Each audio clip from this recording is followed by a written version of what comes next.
over a guy, and that makes you a little bit nervous, but he just drops it right in that bread basket right there, and excellent throw right there by Cam. For the first time this year, Utah's got a 200-yard passer. 204 yards here for Cam Rising. 1st and 10 for the SC 43-yard line.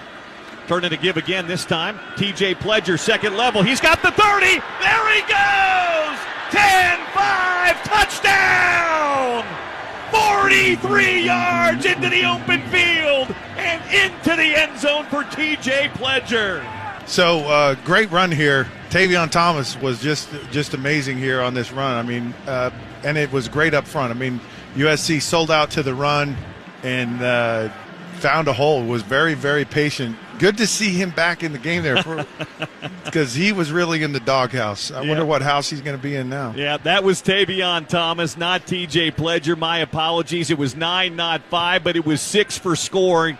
And a point after touchdown up and good. It's a Pepsi touchdown, and Utah now leads it 28-10 with 12:41 to play here in the third quarter. We're back with more after this. Second half of Utah football being brought to you by the University of Utah and Utah Health. Get that same great care the Utes trust. Visit uofuhealth.org/Utes. 18-point lead for Utah. It took them 2 minutes and 29 seconds to put that drive together. 5 plays, 75 yards. Tavion Thomas going 43. The reason I thought it was TJ Pledger, I haven't seen Tavion Thomas run that fast. I get it. I understand. He's about 235, 240 yards, and he pulled away from that secondary. Yeah, and we haven't seen a lot of him in a while, but early on in this third quarter, you're seeing Tavion Thomas. And really, Utah has a nice staple of running backs that are emerging. I'm just so glad Tavion is a talent, and just glad that he's working his way through the different housing. We'll go down to Sly issues after this kickoff downstairs. I want to get his read on the sideline right now. Sly, that was a big opening drive for Utah. What's the vibe downstairs right now? Oh, it is all smiles on this sideline right now. I haven't seen this many smiles in a long time. But it is a great job. You want to credit that offensive line. As we said, hat on a hat, a double-double is what we used to call it, where the offensive line double on the defensive line to the linebackers. They did that same play, but the tight ends got into the mix and blocked the secondary. Tavion Thomas came free. 1st and 10 SC from their own 26-yard line. Slovis to pass, throws complete in the flat to his tight end, Cromanhoek. He's beyond the 35, out to the 37. Goodness gracious. He had a man right in his face as he got rid of that football. I don't know how he got that complete. It was Mika Tafu who almost had his second sack of the night. Yeah, and again, it's getting pressure. I mean, that's a great play by Slovis, but we want to see him under duress every time he throws a football. Now, they're going to throw it a lot now, so they can tee off and go after him. 4-man down look here for Utah. 1st and 10 SC from their own 38-yard line. Slovis again to pass. Backpedals, 3-step drop, looking down the field. He's got a man out there, and it's... Is it caught? It is. Drake London got behind Clark Phillips again, and he came up with a grab of the Utah 37-yard line. Scott, Utah's going to have to play here because SC's just going to throw it now the rest of the ball. There's no question. Here we go. 1st and 10. They're going to go a little quicker now. Hand off Keontae Ingram, and he'll be stacked up after a 2-yard gain at about the 35-yard line. Van Pillinger came in to make the tackle that time for you. Now back to OC on ESPN 700 and 92.1 FM.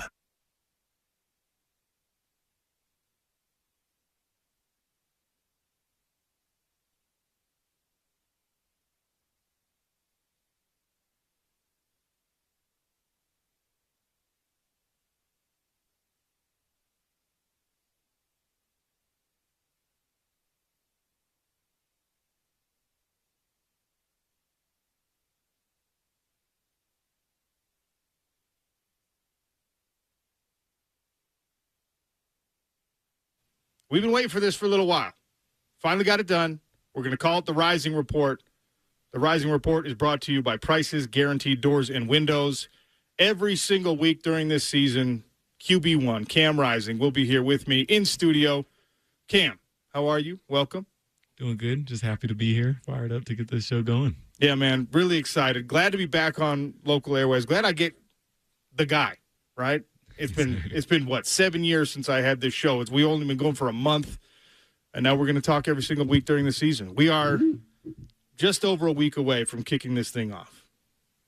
Explain for me your level of anticipation, nervousness, whatever, given what has happened all last year, given your success already in this program, now what we think is one final ride about to start? How you feeling? I'm fired up. I'm just excited to really play again, get on the field. I pride myself on being on the field and just playing, being there with the guys. And just last year was hard, and kind of excited to just put that behind me and focus on this year and try to reach for the stars and do everything we possibly can to go win the conference. Being in a new conference is going to be interesting, but excited for it. We're not going to talk a lot about last year, but want to get it out of the way. Football-wise, you probably just had a lot of time to study, watch film, become more of a student of the game than you already were. What changed for you football-wise having to sit out for a whole year? I think the way I look at the game, kind of tried to take a different approach with how I analyze defenses, especially when you're not applying it to yourself and how you're going to get the ball out fast and stuff like that. Kind of just understanding X's and O's and why defenses do what they do and how everything kind of in football always has to make sense. And that's the beautiful thing about it. And that's what is so fun with trying to find the answers to what different looks that they give you and anything like that. And I'm glad to have Coach Ludwig right there that's paving the way, just showing me just how he does it and the best ways to do it in, week out. And yeah, I've just been trying to learn as much as I can. I'm going to have a chance to talk to Coach Ludd every week also. We're going to do a little coordinator's corner. What's your relationship like with him now? So deep into it. He's got so much trust in you. I assume it goes the other way. What's your relationship like? That's my guy. I love Coach Ludd. His first day was pretty much my visit, so he's awesome. I have a tremendous amount of respect for him. I understand why he's just nice and kind of quiet. Usually likes to stay out of the spotlight, but he is one of the best in the business, and just his dedication is unlike anyone else, and I just have so much respect for him, and just I'm glad he's my coach. People ask me this all the time, like, how come it works so well between him and Kyle Whittingham? Coach Whitt after Ludd and then before Ludd, because they were, those years sandwiched in between, the offense was just not his thing. Ludwig is the answer for Kyle Whittingham in my mind. Why does it work so well between those two?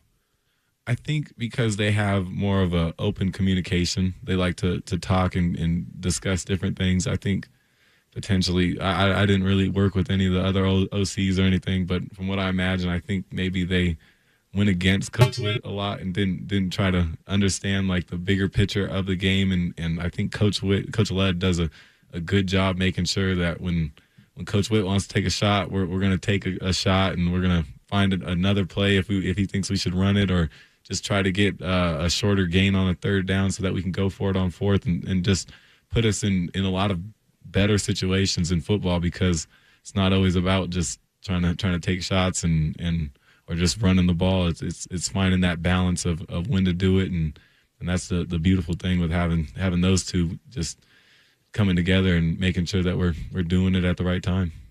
So the bulk of fall camp is behind you. You're now in effectively game preparation, so the install, I imagine, is done. Yep.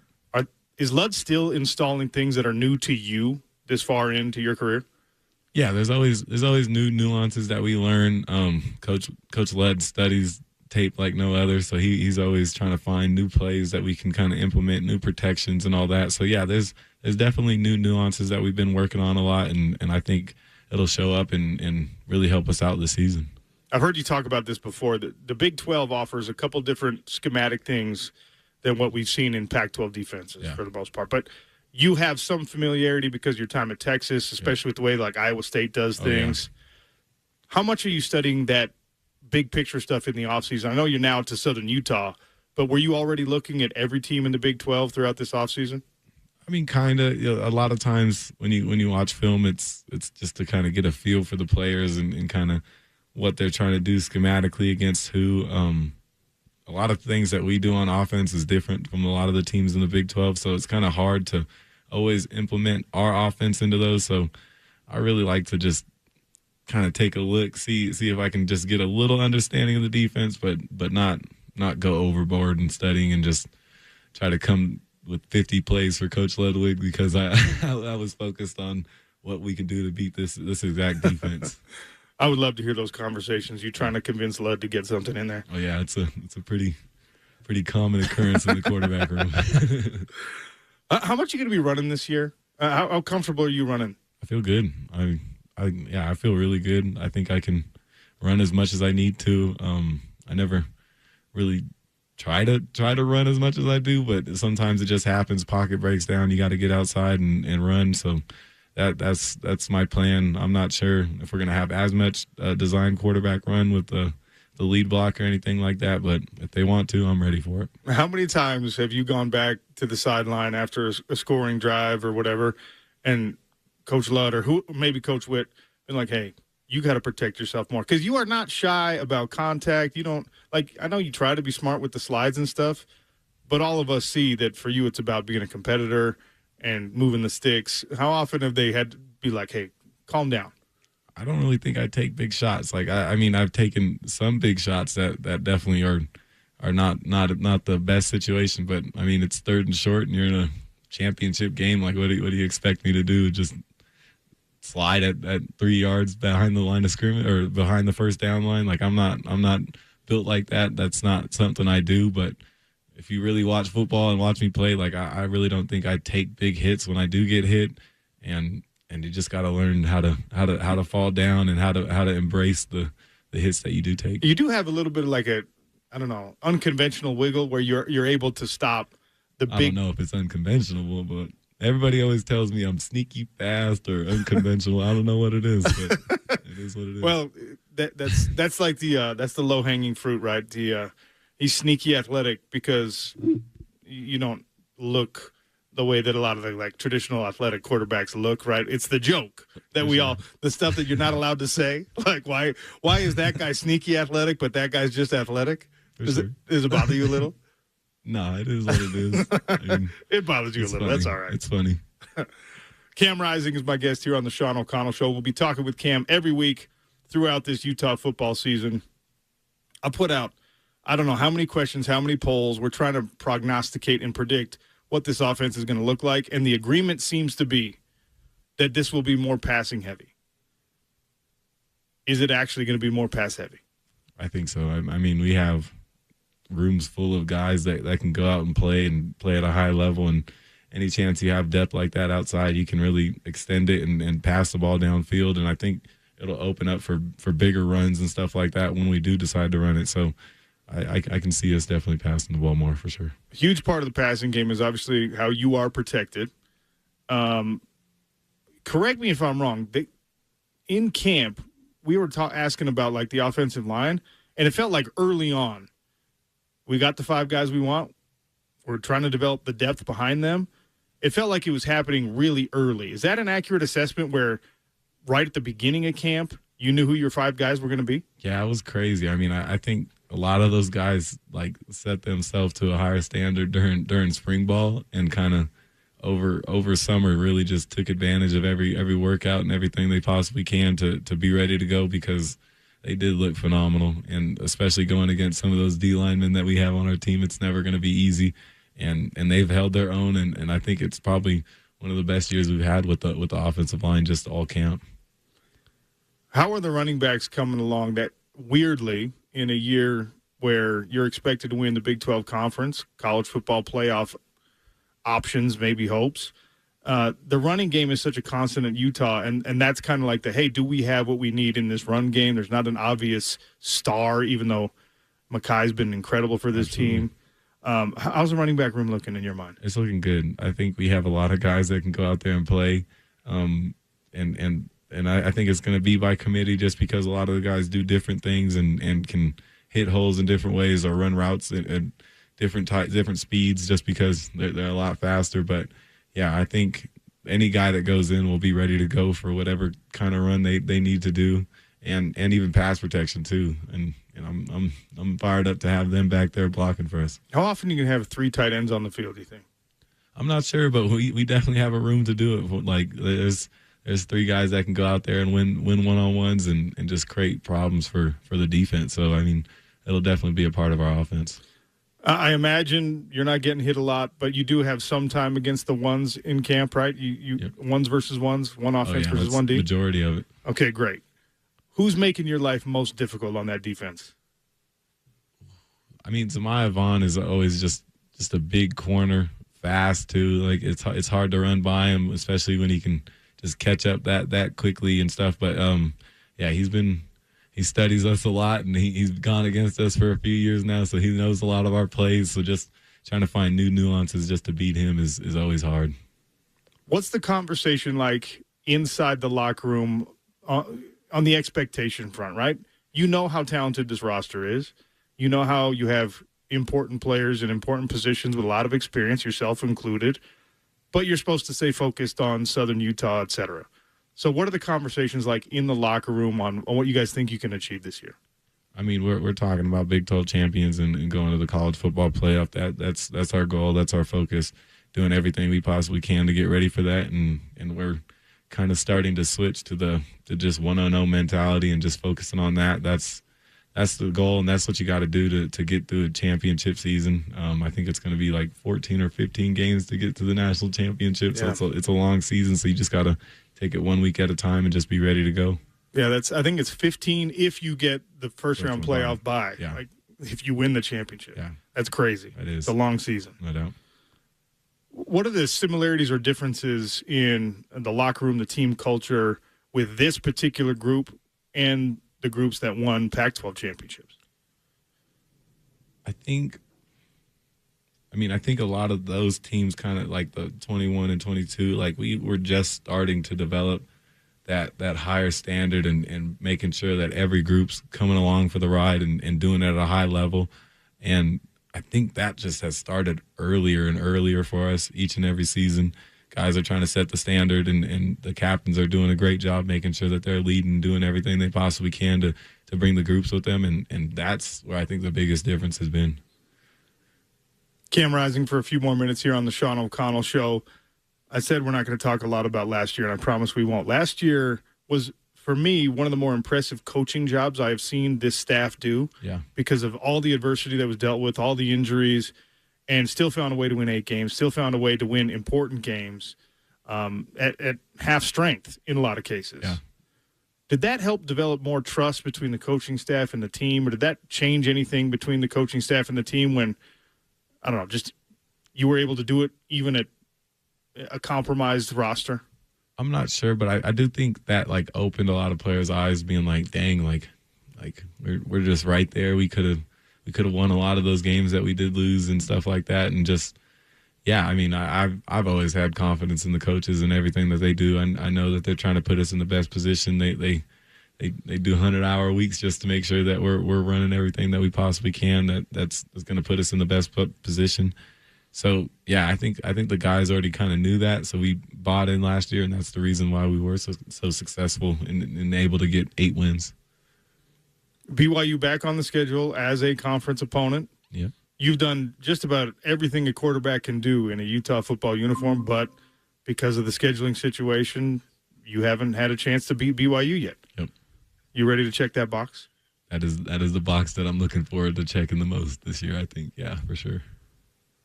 It's funny because you didn't grow up in Utah, right? You came in from Texas to the program, but you seem to have a pretty deep understanding, even though you haven't played BYU a bunch of times, of how significant the rivalry is, and you've clearly adopted that in your own self. How and why? It kind of stems back. One of my dad's buddies actually went to BYU a long time ago, and he actually ended up getting kicked out. Oh. And I found out the reasons he got kicked out, and I was like, wow, like that's just not a place I'd ever imagined myself going, you know? And kind of just have always had a little weird connection to BYU. Never really like a little was an option for me out of college or coming to college or anything like that. Like, yeah, just never was a fan. And then came here and just got 10 times worse. Yeah. We were going over on a show last week. We were going over the record books and your place in the record books. And hey, can this guy beat these numbers? Do you know what those numbers are? Do you know how many yards you need to have, how many touchdowns you need to have to be atop the Utah record books? Not exactly, no. Do you want to know? Do you care about that? I mean, I'm not opposed to taking some records. You know? Okay. 3,409 yards passing this year. 400.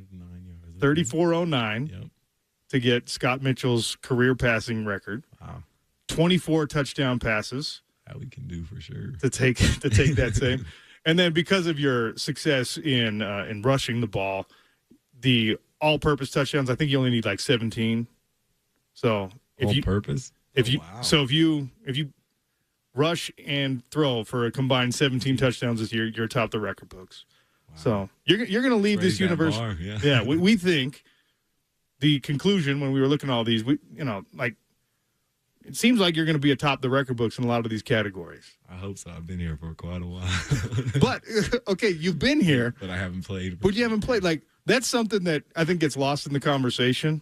Like, oh, he's been here for 7 years. This is your 4th year, really, of actually playing because of a lot of different reasons. For sure.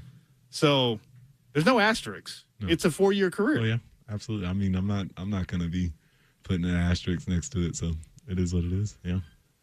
Do you want to be talked about as the greatest quarterback in Utah football history? I mean, who doesn't want that? Like, anytime you can you come to a university like this that has so many great quarterbacks, and just you have so much respect for them. If you can be even mentioned in their name, that's an honor, and just to be even considered as one of the greatest would be a great honor, and I just would be happy with that kind of career for sure. All right, we're giving away FightCon tickets. FightCon's coming the same day that the UFC comes on October 5th to Salt Lake City. That's a bye week for you. Yeah. So, hopefully we can see you out at both of those. If you had to have, like, Dark Alley, one guy on your team to fight alongside you, and you got to name one. I ask as many people as I can this question because it always fascinates me if I get the same name out of a lot of people's mouths. One guy on the team. Life or death? Ooh.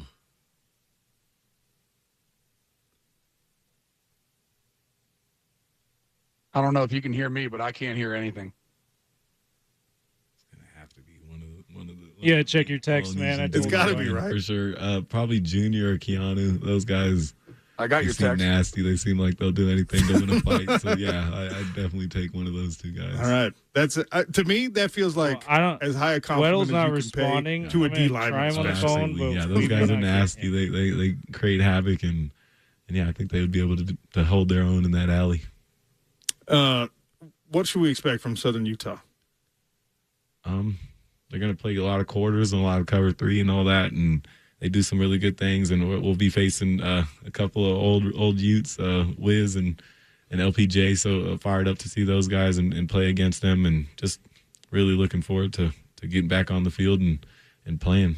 Last thing before I let you go, Isaac Wilson is your backup. Yep. There's some other guys in that room that we know are very capable quarterbacks.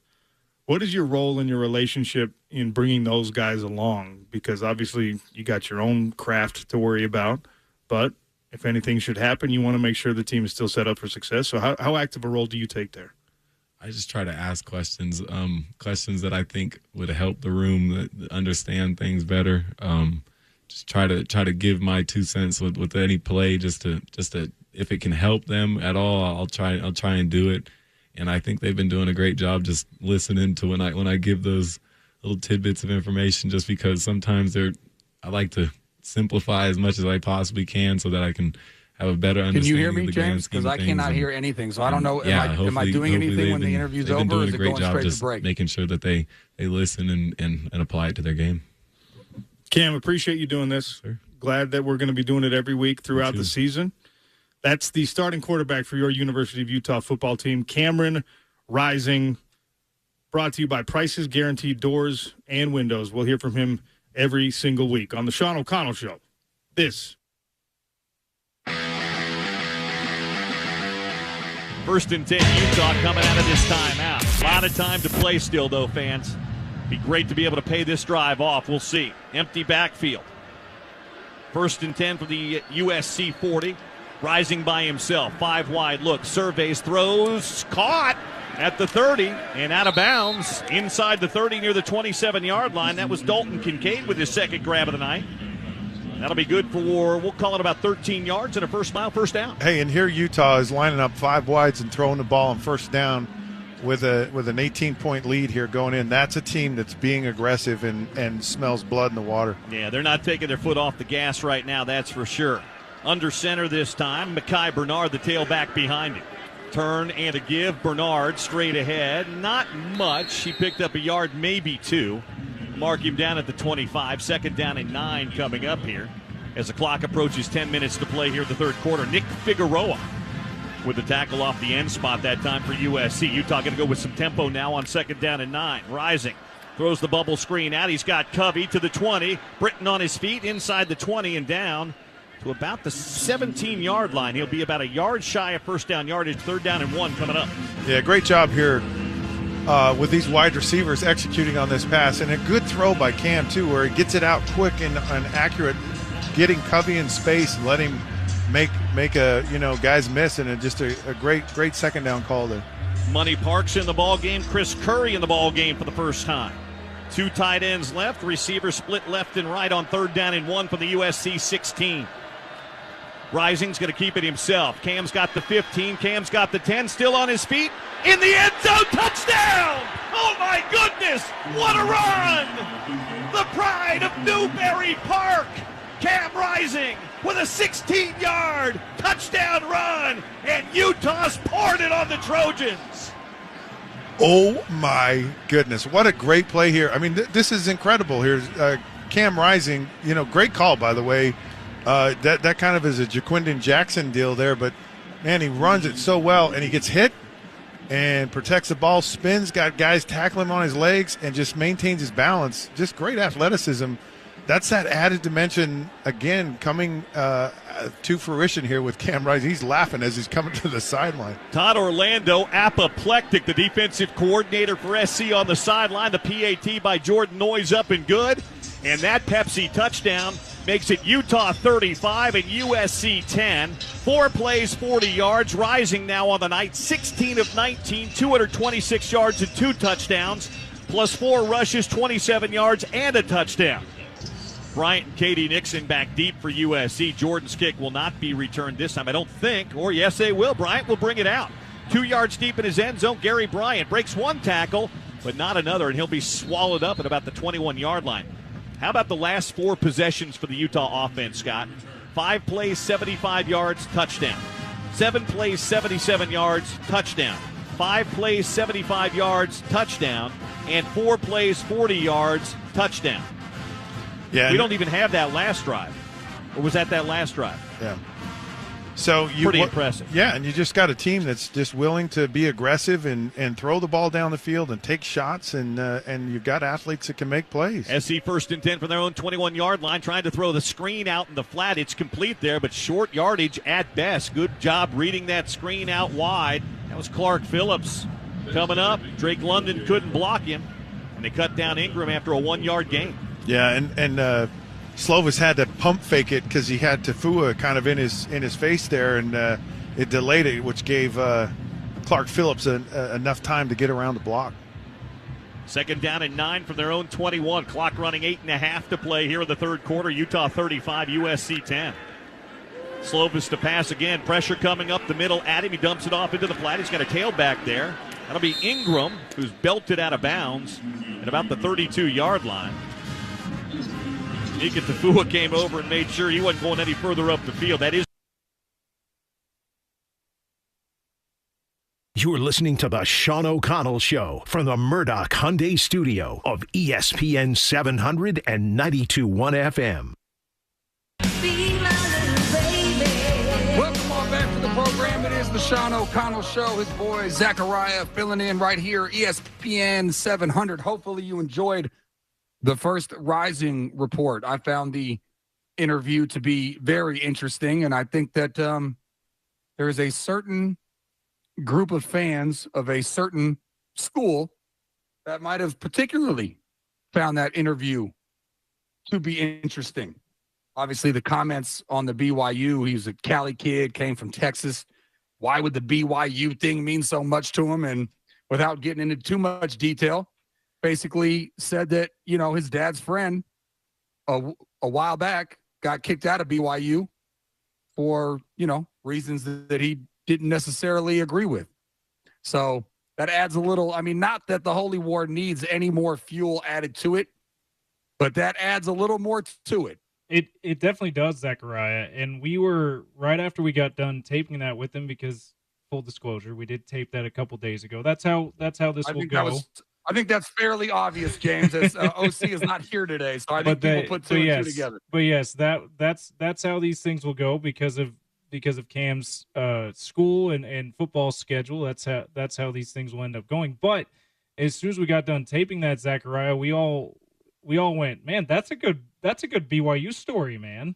And I had told him, have you told that publicly? Because I haven't heard that before. And he said, no, that's the first time he's told that story publicly. And yeah, I mean, if BYU fans have needed another reason to be upset at Cam Rising or the University of Utah, this certainly, I certainly believe this will add fuel to the fire for the Cougs fans down south. But still, a really interesting story. Had no idea that he had heard much about BYU, let alone had a family friend who had not a very good experience at BYU, which kind of colored how he felt about it even before he got to Utah.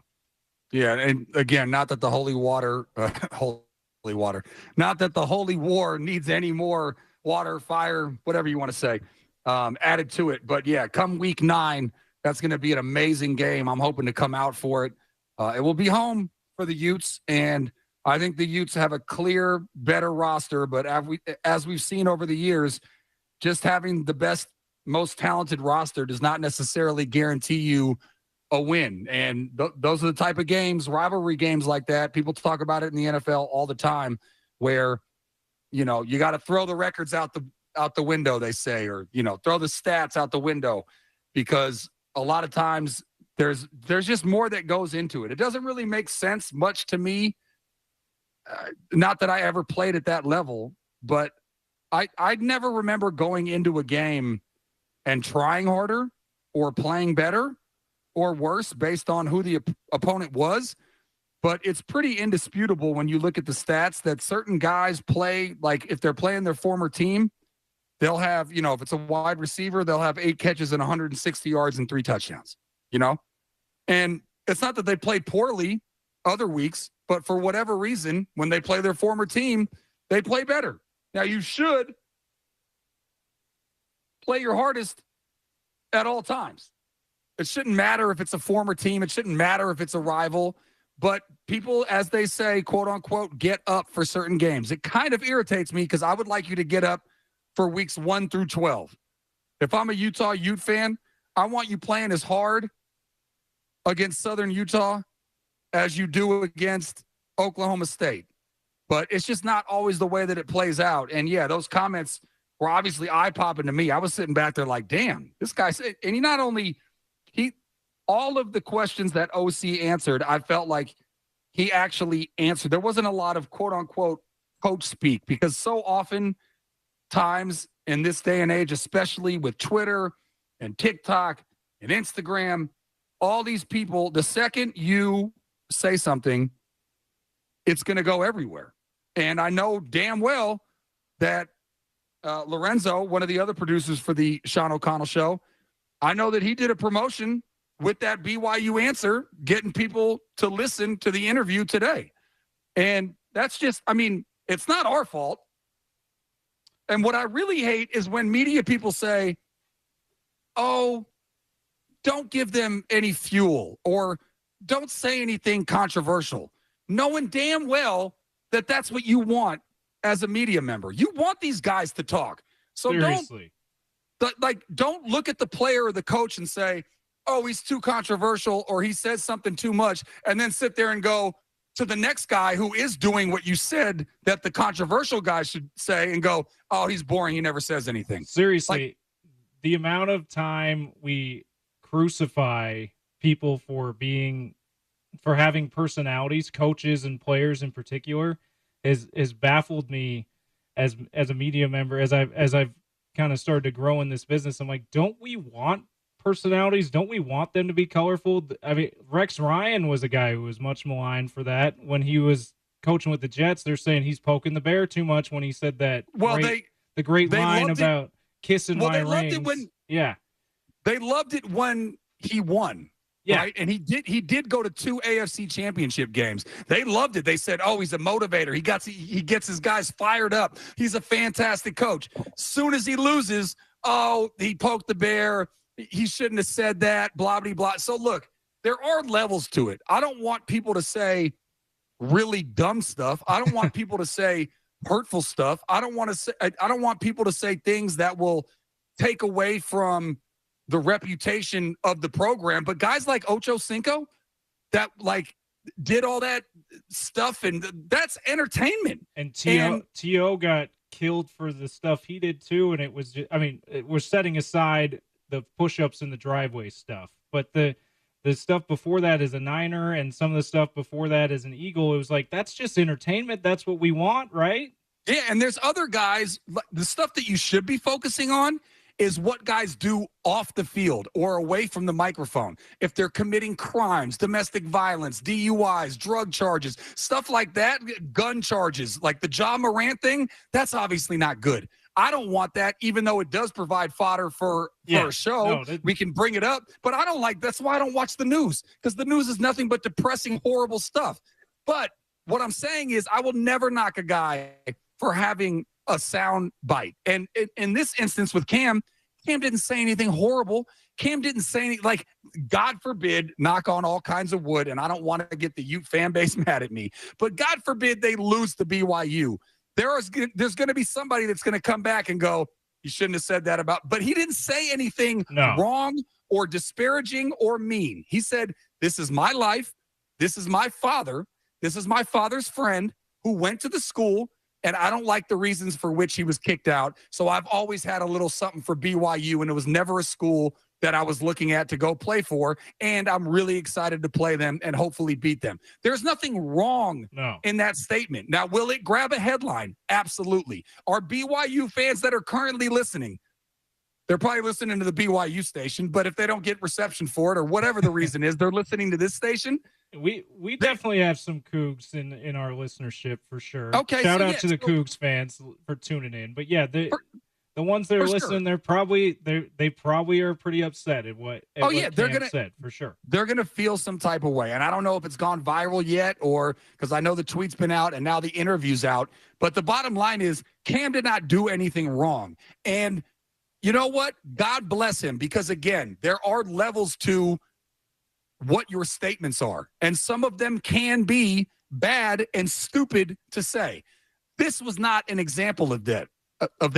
This was an example of a guy just being honest, and yes, it will grab headlines, but it's not in a negative fashion. He didn't say, I hate BYU fans, or he didn't say anything disparaging or horrible. He simply told a story about his life, and God bless him for doing it. He could have easily bit his lip and honestly, after the interview was over, I went up to him and I said, salute to you, sir. Yeah. Because so many players, and for that matter, coaches, are told from the top, don't say anything that's going to ruffle any feathers. We don't want to make any headlines. We don't want to hear anything or whatever. I appreciate, and again, as long as it's under the umbrella of just being honest and saying how you actually feel, I'm okay with it. When you say something horrible and stupid, then yeah, I'm going to rip you for it. But to the people in the media that say, oh, well, he shouldn't have said that or he shouldn't have done this, and at the same time turn around and go, that guy's boring, he doesn't say anything. You can't have it both ways. Really way that it should be is just being open and honest. And that's all Cam was being there. And again, he didn't say anything bad. He didn't say anything mean. He didn't say anything cruel. He simply explained why playing BYU, I mean, it's already important for any Ute quarterback to beat BYU, right? You want to, as OC said, it's you want to check that thing, man. Yeah. Yeah. You want to check that box off of your resume. So it's already something inherent if you're a Ute, period. But there's a little something more for Cam, and God bless him for being honest about it. I hope that it does make headlines, and I hope that the BYU players and coaches print it out and put it on their wall. But what are they really going to put up? That his dad's friend got kicked out and he didn't like it, so it makes it extra special when he plays him? I mean, come on. No, you're going to use that for extra motivation? Give me a break. But please do it, because that'll probably make for a better game and make the rivalry even better. This is why we love rivalries, the pettiness, the bulletin board material, even if it's super contrived, which I think we both agree would be in this case. Like, do it, lean into it, because that's what we love about rivalries. And by the way, we got to shout out OC for asking the question, man. He asked a really good question. None of us knew he was gonna tell that kind of a story. We thought maybe it was. I mean, I was expecting. I didn't know much about him. Once I got here, Witt's super intense about that game, and it just kind of bleeds into the rest of us. I was expecting something like that.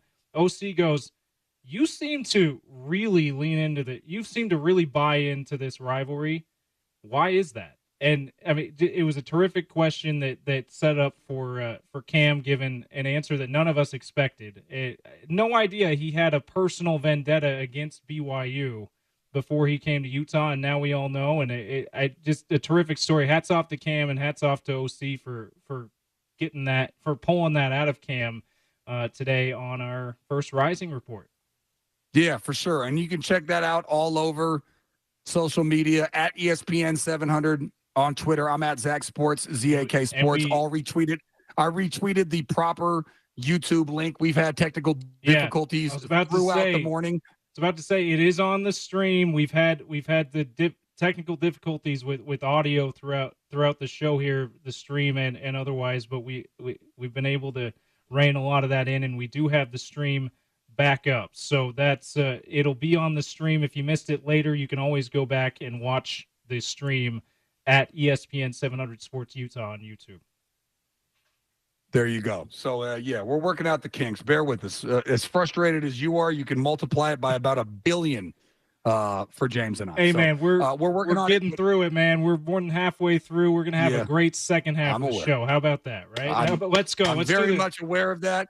And if Eric Weddle or anybody that knows Eric Weddle is listening, will you please tell him to call in? Because I was supposed to interview him that segment. Man. Now, it was fine. It was fine because we were able to react to the interview with Cam Rising and OC. But Eric Weddle, get it together, man. You stood me up on our first date. He stood me up on our first date. That's not the best start to a wonderful relationship, which I'm sure I'll have with him. But hopefully we'll catch up with Eric Weddle at some point. I know my guy Nate Orchard, mayor of Sacktown, is not going to stand me up because he didn't stand me up the first time. We had a great first date. We're going to have a wonderful second date. We're going to have fun in the 40s. We got to update the polls, again, at ESPN 700, at Zach Sports on Twitter. And then you can always call or text in on the Dish Pros text line, 877-353-0700. We'll do that and much, much more, all coming up in the next hour and 15 minutes left of the Sean O'Connell Show. Zachariah filling in right here, ESPN 700.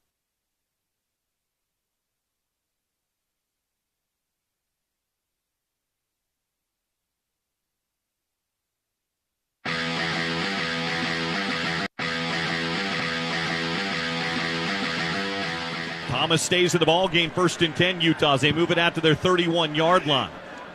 3 tight end look again here for the Utes. Again, they give it to Tavion Thomas. This time not as much running room, though. He pushes the pile and picks up 2 out to about the 33-yard line. Keeps both those arms wrapped around the football.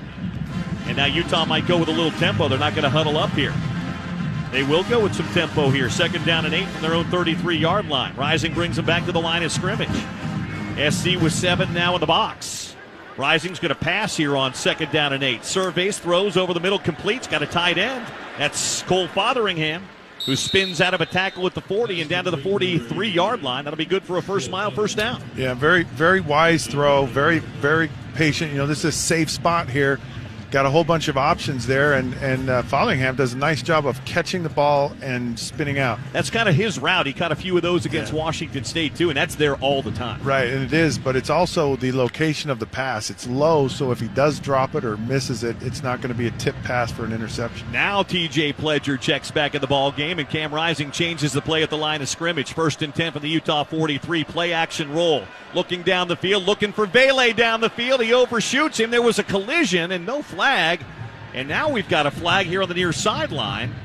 I'm not sure what that is. Could the referee here be calling pass interference down the field? Ineligible player downfield. number 78 of the offense. The penalty is declined. Second down. That's the second illegal player, ineligible man downfield on this drive. Yeah, I guess these offensive linemen want to get into the action here. He took a nice shot, but he had Keithy wide open. I mean, and it's a good play call because, again, USC's he had both guys really, really open on that. Thomas back in the ball game here. They'll operate out of the shotgun. 3 receivers right, tight end to the left-hand side here on 2nd down and 10 for the Utah 43. Cam switches up the protection in hands to Tavion Thomas. Gets into the hole and picks up 2 yards to about the 45-yard line. Tough running inside that time. SC had it sniffed out pretty good. Raylan Goforth, who's playing here in the second half, coming up to make the tackle. Clock running at 3:40 to play here in the third. Utah 35, SC 10. 3rd down and 8 coming up here for Utah. Utah 4 out of 7 on 3rd down, 2 for 2, Scott, here in the second half. Yeah, and this has been a good down for Utah. Still a fairly manageable 3rd down here. Bernard and Keithy in the backfield. 2 receivers split to the right-hand side, rising to pass, looking, stepping, throwing over the middle, complete to Fotheringham, but he's going to be well short of first down yardage. Or are they saying incomplete on that pass? Yes, incomplete. He didn't quite gather it in, so that'll bring out the punt team. They moved the ball. They got themselves out of danger, and now they're in a good position to punt it away here, and they took about 2.5, 3 minutes off the clock. Yeah, and, watching that, I think Cam was just playing it really safe because he had Veely over the middle. He didn't really read it like he should have. Peasley on to punt. Takes a couple of steps, gets it away, and a high wobbling kick will be fair caught at the 10-yard line by Gary Bryant, and that's where USC will take over 1st down and 10 with a 90-yard field in front of them here and 3:07 to play in the third quarter. Utah 35, USC 10. That's a 45-yard punt, no return. It's exactly what Utah needed. Right. I mean, Utah had the ball on the 10-yard line, and they've totally flipped the field, and now they've given USC the ball on their 10-yard line, and that's what you want to do. So I expect USC to try to take a few more shots down the field here, and you got to believe that it'll be some of those jump balls to Drake London. Well, London split all the way out to the left-hand side by himself. He's out there with Clark Phillips. 3 receivers to the right. Darwin Barlow in the backfield here. 1st and 10 SC from their own 10-yard line. Slovis going to backpedal to pass, looking London's way. Nothing there, so he steps and fires instead over the middle and caught complete. Out beyond the 25 to about the 27-yard line it goes. Michael Epps made the grab that time and a pickup. This is the Sean O'Connell Show, brought to you by Les Schwab Tires, your home for University of Utah football talk in the middays. Here's OC on your home of the Utes, ESPN 700 and 92.1 FM. Welcome back to the program. It is the Sean O'Connell Show. His boy, Zachariah, filling in while he's in the Chocolate City, our nation's capital, D.C., getting ready for some PFL fights. Mañana night. Make sure you tune in on ESPN. He hasn't been responding to my text messages, so he's lucky I gave him a plug. But our show today and every day is brought to you by Les Schwab Tires. Les Schwab has the tires, wheels, and accessories for whatever you drive. Stop by your local Les Schwab today, and their professionals will get the job right the first time. We have a bunch of polls to get to, actually just 2, but they're 2 very important ones. You can vote. I'm at Zach Sports, ZAK Sports. The station is at ESPN 700. The 2 questions that we have for you today is we are officially 1 week away. As you heard the big voice tell you, we are 7 days away from Utah Utes football. So I want to know, what is your game day tradition? Go to the game. Go to a local establishment and watch with friends. Watch at your house and have your friends come over if you're the host, or go to somebody else's house if they're the host. I host and go to places. I mean, I don't really mind hosting. Here's one thing you need to know when you host. Don't expect them to clean up. There are very few nice friends in your life, I promise you. Well, I don't know. Maybe it's different in Salt Lake, but most friends don't clean up. So you just got to just know that going in. Don't get. And then your 4th option is other. And then if it's other, let us know what the other is. So those are your 4 options on the first poll. And then the second poll, the NFL, while the Utes are only 7 days away, the NFL is only 14 days away. So who's your squad, Salt Lake? And the regions around Salt Lake? I don't know how far our dial goes, our signal goes, James, but Salt Lake and around. We get most of Utah, man. So we got lots of Central Utah that should be chiming in. Those that are on Twitter. Okay, all right. For sure. Okay, so then all of Utah. Who's your squad? From what I hear, it's either the Niners, Raiders, or Broncos. But if it's other, like me and James, it's other. And I saw a bunch of others. I think I saw every NFL team when I looked at the comments. But we will update those polls as we go along. But your choices are Niners, Raiders, and Broncos, because that's what I've heard are the three most popular, and then other. So you can go ahead and vote on that. Again, at ESPN 700 is the station's Twitter. I've retweeted it at Zach Sports, ZAK Sports. But right now, it's time for a little golf. I met my guy. What was my guy's name? Paul Pugmire, Saturday show? Utah Golf Radio, 8 to 10 every Saturday with Paul Pugmire. Yeah, he's awesome, isn't he? Met my guy Paul. Yeah, we chopped it up for about 10 minutes. We exchanged phone numbers. I told him I got a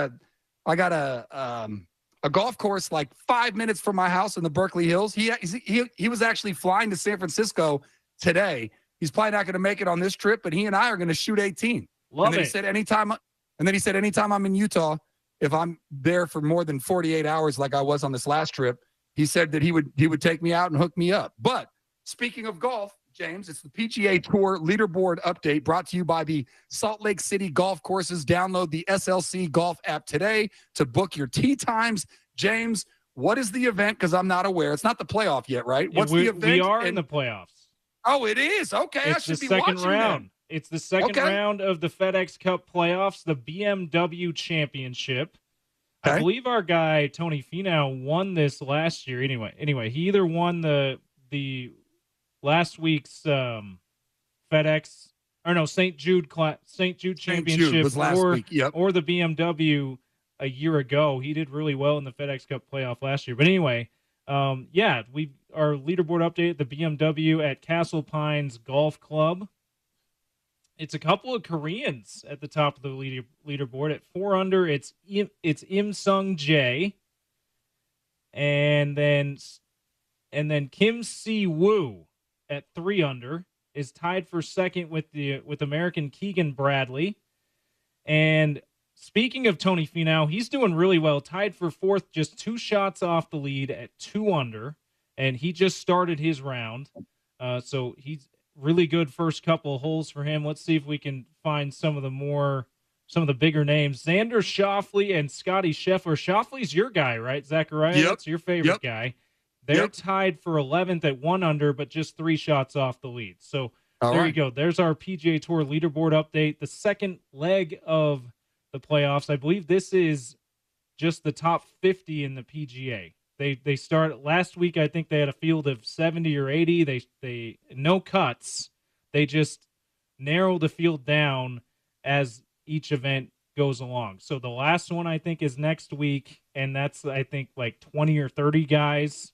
Just 50 today, and good to see our local guy Tony Finau just a couple shots off the lead, tied for fourth. There you go. Yeah. So there you go. There's your update, and then for Fun in the 40s.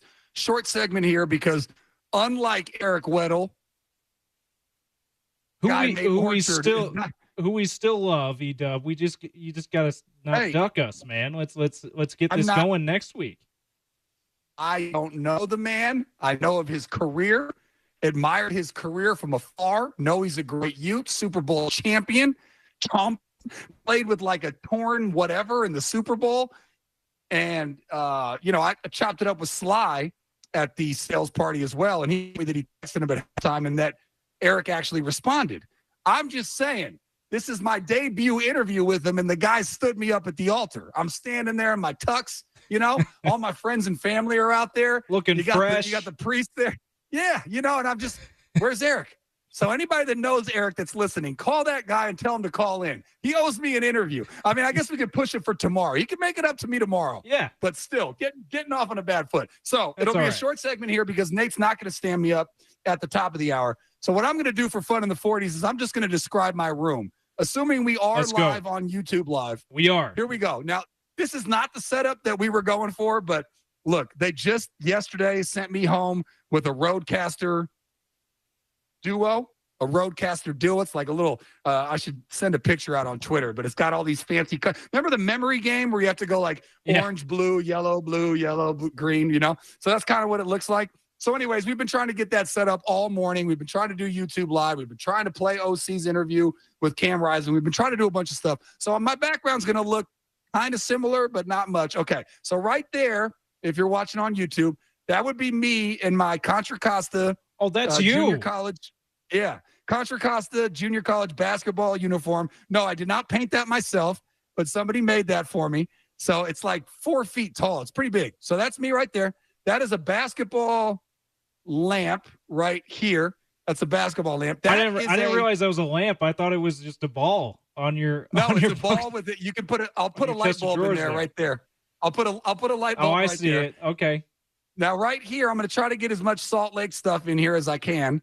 But I need to get some swag. You know, send me some stuff if you want. I'll put it in my background. But this is the Salt Lake Gulls, Pacific Coast League. Salt Lake Gulls. I got that when I went to the Bees game. That is Michael Jordan with his arms stretched out like that. One of my favorite posters. That is Joe Montana autographed, by the way. My buddy was working at a restaurant. My buddy was working at a restaurant in Walnut Creek, a city here in the Bay Area, and he told me Joe Montana was there. So I came with that picture and got it signed. So that's that. Here is Charles Barkley and Michael Jordan. I don't know why they put those two together, but they made a poster of both. I love Charles, and Jordan broke my heart when he beat my my sons. Is it a Nike? Is it a Nike poster? They were both Nike guys, right? Yeah. Okay, you're right. Must be a Nike poster. Yeah. Yeah. Look at you, Mr. Marketing guy. Yeah, it's called. I'm not a role model, Zachariah. It's called Altitude for Jordan and Attitude for Barkley. And then right here, right above my thumb, is the greatest rapper to ever touch a microphone. That would be Tupac Shakur. And then right here is just like a dolphin lamp because I'm a Dolphins fan, but it's not like a dolphin like the team lamp. It's just two dolphins and it's a lamp. So there you go. That's my background. Who's your? So that's fun in the 40s. What's your little figurine behind? Is that a picture of a figurine in front of the Tupac poster? Got a little jersey on. Oh, that's Fred Flintstone in a Dolphins jersey. Nice. Let's do it for the people. That's amazing. There you go. Fred Flintstone in a Dolphins jersey.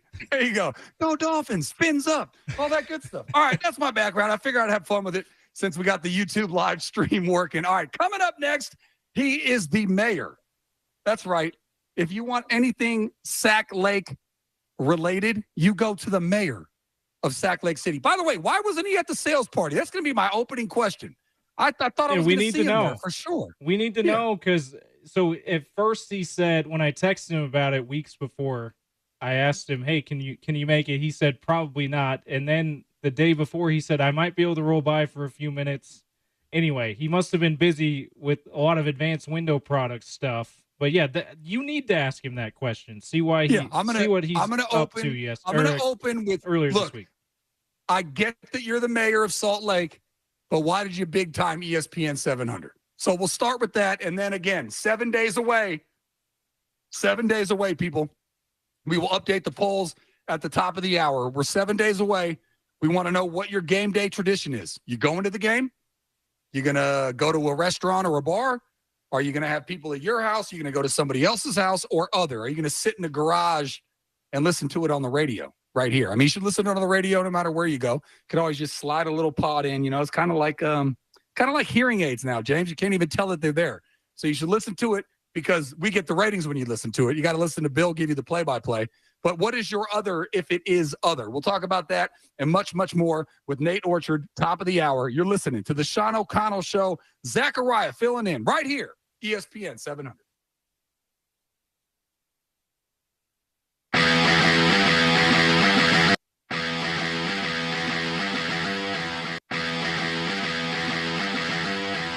From the Utah 49, first down and 10 here for USC. 2:25 to play in the third.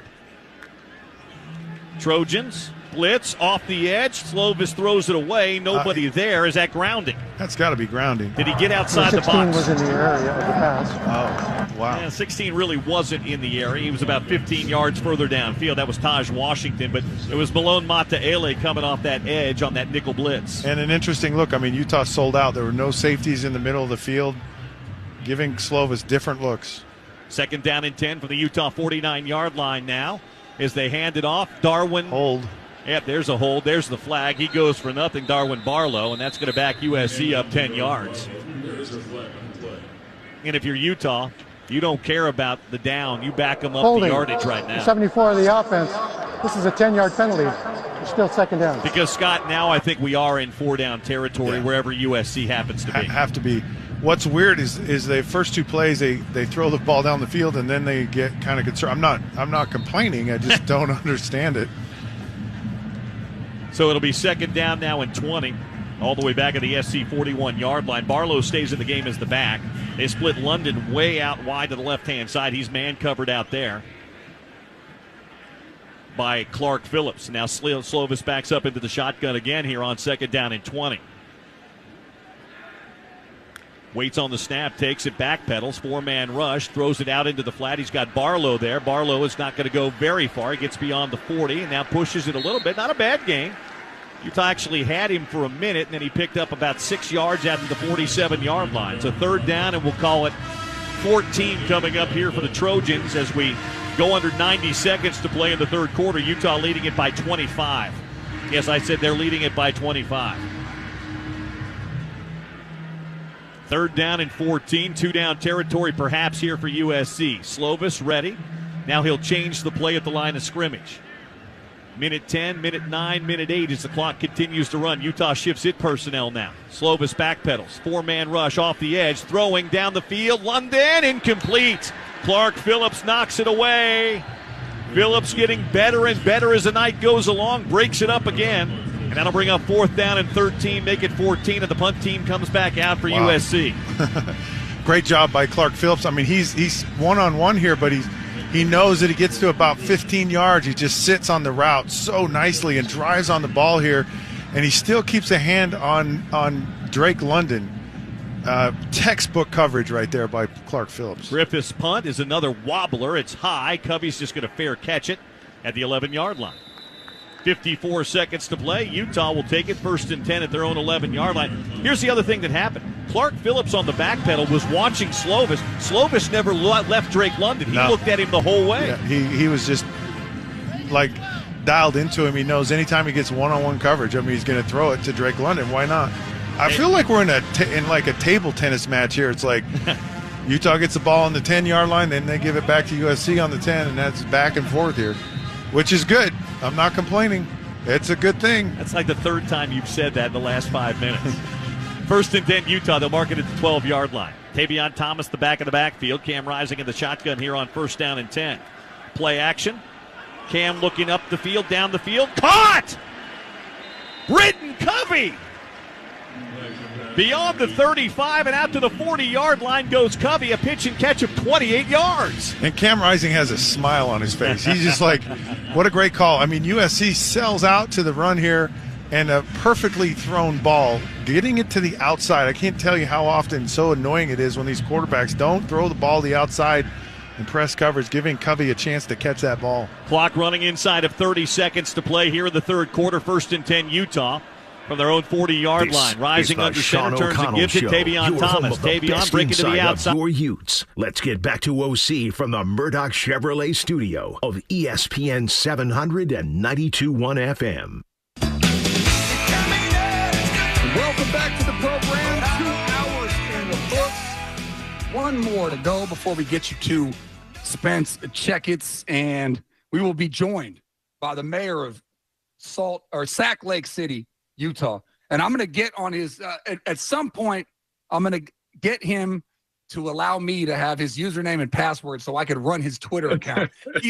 My guy is not marketing himself well enough. Now, he does have that on there, but come on, man. If you're that big time in Salt Lake, if I were you, Nate, okay, now I'm a little petty. I'm a little bougie. I'm a little superficial, if you will. If I were you, I would have T-shirts. I would be tweeting like 5 times a day. I would be bragging so hard. All I got to was the junior college level. You played at a much higher level than me, Nate. If I were you, I'd be bragging. You're not doing a good enough job of marketing yourself. But he joins me now. Nate, what's cracking? What's going on? What's going on? It's always good to be with you, Zachariah, JP. Appreciate you in the background taking care of us. Life's good, man. I went up to Utah yesterday and actually watched the practice for a little bit.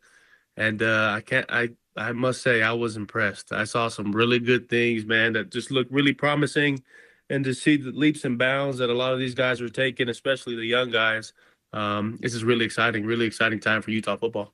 We will get to that, but I see what you're trying to do. You're trying to you're trying to duck and dodge. You're trying to get me away from grilling you for not coming to the sales party on Tuesday, Nate. I was looking forward to meeting you in person. Now you said something super funny in the commercial break that I cannot repeat because I'm not trying to get fired. I just got here, Nate. But what is your explanation for why you didn't join us at the sales party, my guy?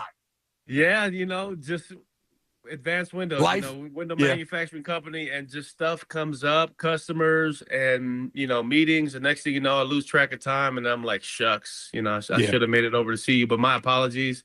Next time you're in town, we got to make it happen for sure. Yeah, for sure. I mean, in the very least, and I'm hoping I come out before then, I definitely want to go to the Holy War. Now, I don't know. I didn't get a chance to look up that. How many times did you play BYU in your career? I played them twice. And tell me you were 2-0. We were 2-0, correct. Okay. You got it. All right. Now, okay. I don't know if it's going to go viral or if it's going to be I know at least with BYU fans, I'm not calling them sensitive. Do not put that out there. I did not call them sensitive. I would just say that they're very aware of what is said and what coaches or players say or whatever.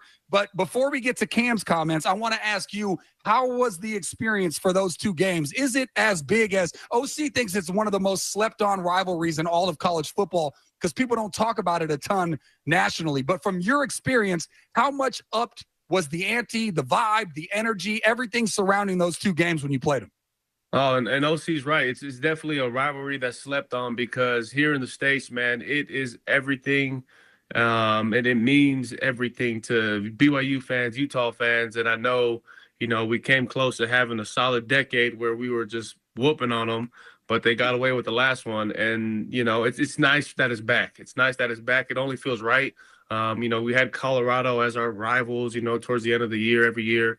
But it just wasn't home. And so now that we got this rivalry back, it means everything because, from Sunday dinners, you're out with your friends, out in the community, no matter where you are or who you are, BYU, Utah, it's talked about, right? And the hatred, it's real. It's real, even though it's, depending on the setting, it may be subtle, but there's definitely a huge dislike. And so when you can have bragging rights for as long as BYU did, enjoy it while you can because now we're back. And it feels different, right? I mean, look, obviously for every game, you prepare your hardest to win that game. It doesn't matter who it is. But there is a different feeling both in your body and you can tell the people around you, whether it's your teammates or your coaches or, classmates, people on campus, just people in the neighborhood, whatever. It does feel different than if you're playing Fresno State.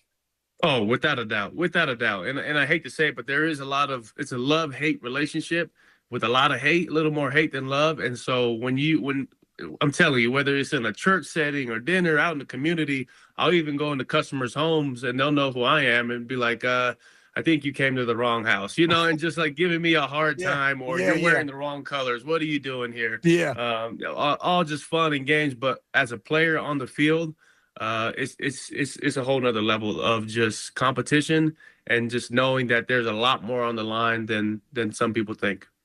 Now, I know that you're a busy man, so I don't know if you got a chance to listen to the first Rising Report. OC is going to be interviewing QB1 throughout the season. Now, he did, again, I don't see it as controversial because for me, he was just being honest and he didn't say anything disparaging. All he said was his dad's friend went to BYU and got kicked out for reasons that he didn't necessarily agree with. So there's something extra for him, even though Cam was not raised in Utah. You can comment on that, but the question that I really want to ask you is more macro than micro. when the press came to you and asked you for interviews and wanted to know about games, how much did you have to balance not being boring and not saying anything and just giving the cookie cutter answer, which is what your coaches and probably the higher ups at the University of Utah would want you to do, while also being honest and wanting to be interesting and just, for lack of a better phrase, keeping it real? Yeah, no, it's as an athlete, you really got to toe the line there, right? And me personally, being here, being local, went to high school at Highland, family throughout the valley, right? I mean, what you say out there in the community has an impact, whether good or bad. And so you got to be careful what you say. And like I said, even though, again, it's a love-hate relationship, a lot more hate, but it's tough because, you're put in a position where really you want to keep it real. Deep down inside, there are some things I want to say that obviously you can't say on air, but the story of my life, mate. And that's just called being a professional, right? You got to be in the setting and understand, your audience and who's listening. It could be kids, it could be what I'm saying? It all varies, but coming off as someone who can conduct themselves in a professional manner and just, play the game that we all love. And there's levels to it, right, Nate? I mean, if your quarterback has a horrible game or a wide receiver drops a bunch of huge passes and you're on defense busting your tail, but the offense let you down. When they when the press comes and talk to you, or you do an interview on the radio in, the following couple of days, you can't just sit there and throw them under the bus, right? So I'm not saying to keep it real all the time. I'm saying to do it intelligently. And so I think what you have to do, what I would think, I never even got to the point where press was even covering us, maybe like the local, the local junior college newspaper or something. But I would think that what I would want to do is be as honest as I could without saying anything that would, demean my teammates or my coaches or even really insult the opposition in any sort of way. But there's a way that you can be honest and interesting without being controversial and being a detriment to your team. Right. And that's where, again, the power of the media, you know what I mean? And I had the experience in this, different level, but like I was on Hard Knocks, right? And I was one of the featured guys on Hard Knocks, and it was cool in the beginning. And, the cameras are around you constantly. I'm mic'd up constantly. They're filming my family.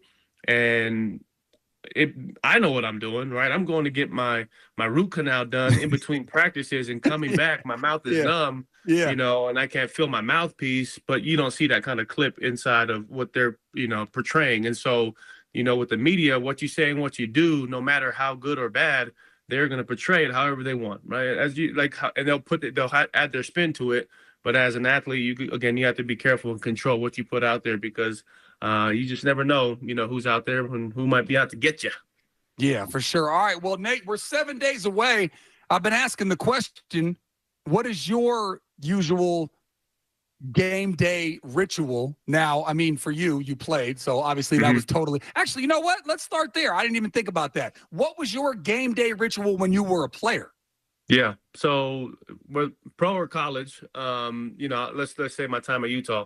One of my traditions that I started my senior year that I, love to this day, that I carried with me into the league, was that the day before the game, whether it's a Friday in college or a Saturday in the NFL, my wife would make these cookies. Okay. And they're cookies and cream cookies that were famous throughout the University of Utah, and every NFL team I've been a part of have had these cookies. And so without fail, I had to bring those cookies in. And if not, I was going to hear it the rest of the week. And I mean, I even had guys cookies before the game. The day before the game. So, Saturday. Oh, day before. Okay. Yeah. So like, for instance, Utah plays on a Saturday, Friday night. We're at the team hotel. We got team meetings. Coach usually does, a little something for the players, and we kind of get to relax. And so I'll bring the cookies in, and everybody will enjoy it. Or if we're going on the plane, I'll have the cookies on the plane. And it was, it was addicting to the point where guys were constantly asking for it right there. Like, hey, you coming back with the goods? Can I give you a 20? Can I get some early this week? Did you just hit me with some Dave Chappelle? What was that dude's name? I just need a little. Tyrone Biggums. And so the cookies were a staple. What about music? Music. I listened from everything to Tupac to Biggie, right there. reggae. He's right there. Yep. Lil Wayne. I like to throw in a little Luther Vandross, slow it down a little bit before I pick it back up. Okay. So I'm all over the place when it comes to music. But it just, to me, the preparation throughout the week. I mean, I can't tell you the countless hours of film that I would watch. Right. I mean, whoever the left tackle was or right tackle that I'm going against, I would watch them over and over every single game, every snap. So I played them hundreds of times in my mind before I even step on the field, knowing what I need to do. But so it's just really locking in, and really got into the mental side as far as visualization. So I started doing a lot of that going into my senior year, which I think also contributed to my success. But doing a lot of visualization the night before as well, and carried that with me throughout the league. Talking with Nate Orchard, you know him better as the mayor of Sac Lake City, right here. Sean O'Connell Show. His boy Zachariah filling in, ESPN 700. Okay, so Nate, so now what is your game day ritual? How many games do you go to? Do you catch them on TV? Do you go to an establishment with friends? Do you watch it at the crib with the family? What's your game day tradition now that you're not playing? That's great. So here at Advanced Windows, we got a tailgating spot just right there on campus. So game day, we're setting up our tent. Got the mayor of Sac Lake City tent. We got the food, drinks, a little DJ. Cornhole? Cornhole. We'll have our sales team and everybody there tailgating before the game. A little bit of everything. A Diet Coke pong. I got to check that out. Okay, I didn't know you had a whole. We're doing it all. So it's fun, but, I also got 4 kids, right? So I try to balance, on those Saturdays. Flag football. I'm coaching my son's flag football. My 2 girls got soccer games. And we'll always record the games, watch it at home as a family if we're not able to attend. But any chance there's Utah football, man, we're throwing it on TV, and everybody's enjoying themselves. Now, see, I enjoy the interviews where we talk less about football than more. But I go off the rails a little bit, Nate. And I'm good. I'm good with it. I haven't been yelled at yet by the higher ups. So once I do, maybe I'll change course. But I find the interviews to be more interesting when you go off track. You mentioned flag football. I am not a father, but I have 2 nephews, and my brother allows my nephew to play flag football, but he's not going to let him play tackle football. And I don't want to get into the weeds about concussions and all that stuff. I'm just going to ask you personally, will you let your boy play tackle football if it gets to that? If it gets to, I'm the type of dad that, hey, whatever they love doing, whatever they enjoy doing, let's do it, right? So right now, my son's goal is to be on the U.S. men's soccer team. The kid is 6 years old, and he's about yay tall and 90 pounds, right? And so he's got a lot of potential for sure, but he just loves all sports. And so we're doing everything. Check those Messi contracts. That's not a bad career path. That guy got like 750 million plus part ownership of like whatever streaming service and part of the Miami team. So yeah, you let him go pursue soccer. That's right. Although soccer had their own concussion controversies over the headers. Oh, I'm sure. You seen that? Yeah. It's going to come out everywhere. No, they're going to take the physicality out of all of it. The soccer team had more concussions than the football team because of the headers, right? And so it's just crazy. But no, back to the flag football. My brother has a son in Dallas that is about 10 years old, and for the last 4 years he's been doing flag, right?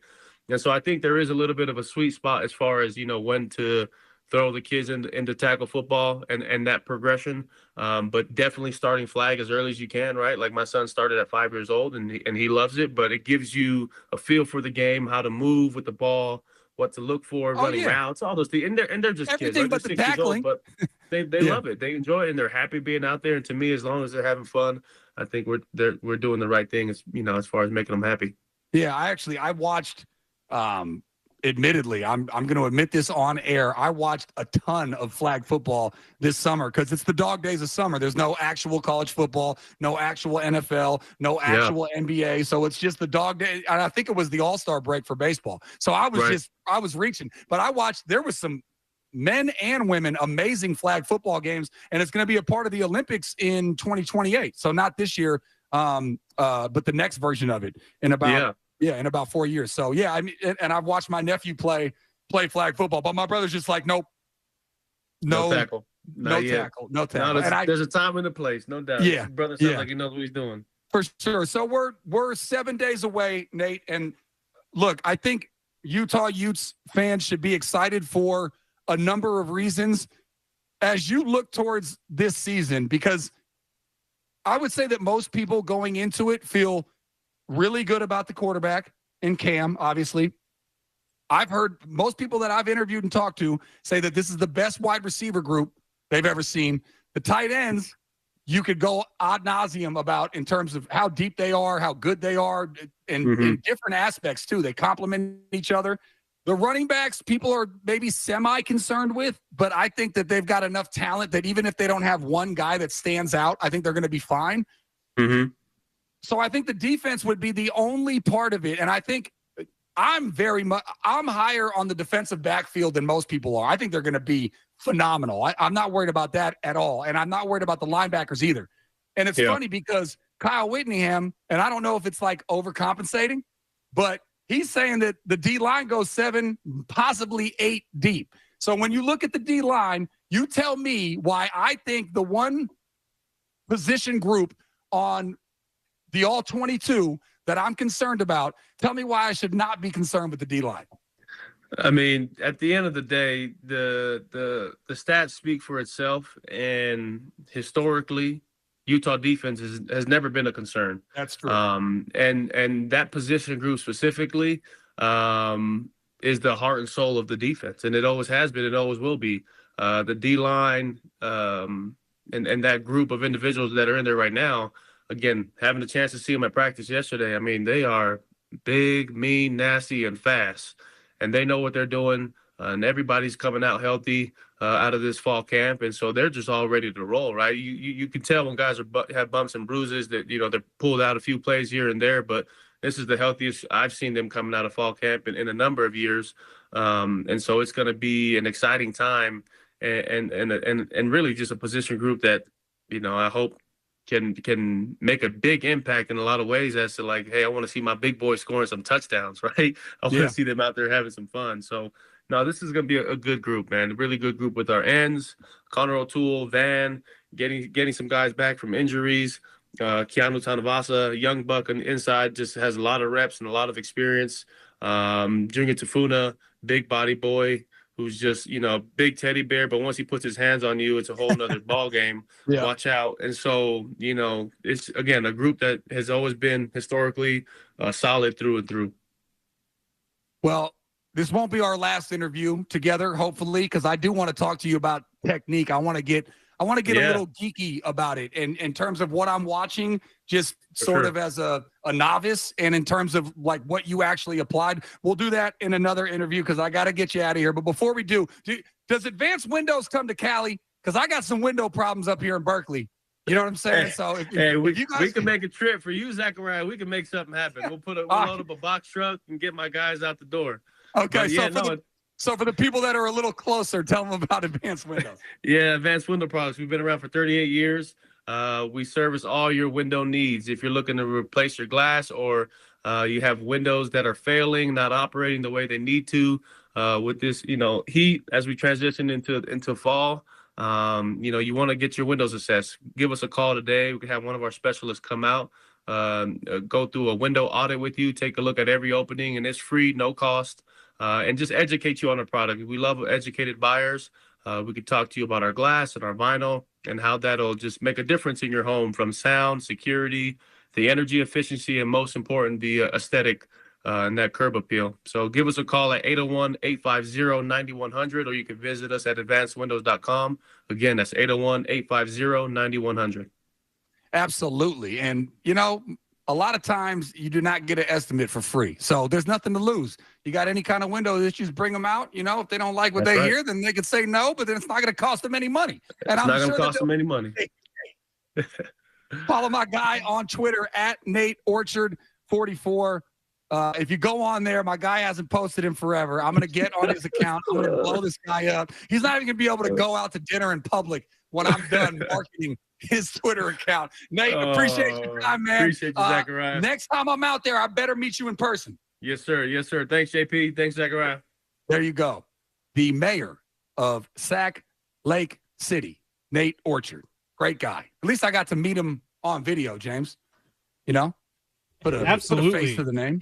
And Nate, man, he is the best. He is one of the nicest guys. Sounds he's like exactly how he is in that interview, man. Super authentic. Yeah. And next time you're out here, you guys got to meet, because you'll love meeting Nate. Everyone loves being around him. I loved his office too. I think that was he was coming to us from Advanced Window Products. Yeah. I saw a framed jersey and some other stuff around there. So yeah, that was probably his office. Because when he was talking about what his game day ritual is now, he like pointed outside and he's like, right here at Advanced Windows, we have like a tailgate, we have a DJ, we got some food, we got some drink, we got some cornhole, we got some beer pong, all that good stuff. So yeah, maybe I'll just ditch OC. And I'll go kick it with Nate when I come out there for a couple of games this year. But yeah, I forgot that the Holy War is as late in the season as it is. So I got to come out to a game before that. I wish the Oklahoma State game was at home. I'd feel a lot better about it, James. That damn game was at home. Absolutely agree. Stillwater scares me a little bit. Yeah, that's why he's in the. That's why they were in the fractions / asterisks of concern for us. Shout out to our first show, right? That wasn't a fraction. That was not a fraction. That was a huge asterisk. I was reading one article, James. They think that Utah's going to lose that week 4 game, but then win the Big 12. So they're going to avenge the loss in the championship game, something like that. I forget how it was, but they have the Utes losing that first game, but then still winning the Big 12. We'll all find out, and we don't have to wait that much longer, because week 1, forget week 0. Utes don't play in week 0. Week 1, we do have a week 0 game on the station, though. Anyway, keep on your promo there. But we do have SMU Nevada on the station on Saturday to get your beak wet with college football here. And we are all about week 0. I don't know what I was saying. Do not forget about week 0. Be locked in for week 0 on ESPN 700. That's a flag on me. 15-yard variety. I was just thinking very myopically about the Utes, and that is my fault. I apologize. But as I said, 7 days away from the Utes kicking off. And so we will get to the polls. We have not revealed the results of the poll yet. You can still vote now. At ESPN 700 is the station. I have retweeted it at Zach Sports, ZAK Sports. What is your game day tradition? Sounds like Nate goes to a few, he has a tailgate party. So that could be your other. Actually, that is the fourth choice, that's James. The other, man. Why are we thinking only radio is the other? The tailgate party, I mean, you could, unless it's at your house. Well, yeah. That's where it's got to be, right?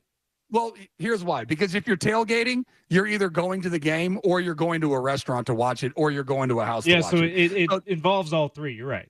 Yeah, tailgating is pregame. But anyways, listening to the radio is still the fourth. Like sitting in a park bench and listening to the radio, maybe. For sure. Or I for some reason, because they always tell these stories. Do you know where the phrase "hot stove" came from when it comes to baseball and the trade deadline? I do not. It is literally because baseball was our first sport, pretty much, and fools before there was TV, not fools, gentlemen and ladies, they would sit around a hot stove, gentlemanly fools. Listening to the radio. They'd sit around a hot fire to keep warm and listen to the radio for the baseball news. So that's why it's the hot stove. So I never knew that. So are you hot stoving in on Utah football game days? Well, that's what I'm saying. With the radio. I just picture somebody in the garage with their buddies, cold, a little cold, just rubbing their hands, got a hot stove there, listen to the Utah Utes right here on ESPN 700. So anyways, come back. We update those. The other one is, while college football is a week away, the NFL is 2 weeks away. So I wanted to know apparently our signal goes all throughout Utah. So who's your squad? From what I hear, it's either the Raiders, Niners, or Broncos, and you can put other. And again, I'm not even going to read, James, all the others because I'm pretty sure I saw all 32 teams under there. But anyways, we will do those again. ESPN 700 at Zach Sports, ZAK Sports. We will do that, plus a little bit of the wacky world of sports that I didn't get a chance to get to. And then we'll probably close the show out, assuming Spence Checketts is not on remote. We will do some crosstalk with him. Maybe I'll be able to see him in studio from my high definition Oh, yeah, and by the way, we're up on YouTube Live, so go check it out. What is it, James? ESPN 700 Sports? Is it youtube.com/ESPN 700 Sports? So go check us out live. Yeah. You can see my mug and you can see my crib, which I will decorate over time. And if you send me some beer, I got one Salt Lake gold pennant right now. That's all my Salt Lake. Oh, and I got a Utah shirt on that Caesar out for. So those are my Utah attire thus far, but we will graduate as we go along. All right, coming up next, update the polls, much, much more. You're listening to the Sean O'Connell Show. Zachariah filling in right here, ESPN 700.